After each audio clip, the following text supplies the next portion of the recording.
ছাত্র জনতার আন্দোলনের মুখে পদত্যাগ করে ভারতে চলে যাওয়া সাবেক প্রধানমন্ত্রী শেখ হাসিনার বর্তমান অবস্থান নিয়ে ধোঁয়াশা তৈরি হয়েছে। শেখ হাসিনা ভারত থেকে ইতোমধ্যে দুবাই চলে গেছেন বলেও খবর শোনা যায়। এবার শেখ হাসিনার দুবাই যাওয়ার ঘটনা নিয়ে মুখ খুললেন ভারতের শীর্ষস্থানীয় সরকারি কর্মকর্তারা। মঙ্গলবার বিবিসির এক প্রতিবেদনে তথ্য জানানো হয়েছে। প্রতিবেদনে বলা হয়, মাস দুয়েক আগে নাটকীয় পরিস্থিতিতে দিল্লিতে যাওয়া বাংলাদেশের ক্ষমতাচ্যুত প্রধানমন্ত্রী শেখ হাসিনা এখনও ভারতেই আছেন।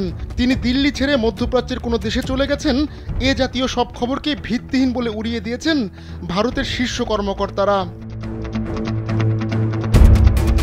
বিবিসি বলছে, তারা গত ৪৮ ঘন্টায় বিষয়টি নিয়ে ভারতের পররাষ্ট্র ও স্বরাষ্ট্র মন্ত্রণালয়ের একাধিক সূত্রের সঙ্গে কথা বলেছে।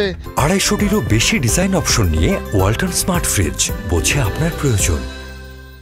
তারা প্রত্যেকেই নিশ্চিত করেছেন, শেখ হাসিনা গেল সপ্তাহে ভারতে যেভাবে ছিলেন চলতি সপ্তাহেও ঠিক একইভাবে রয়েছেন।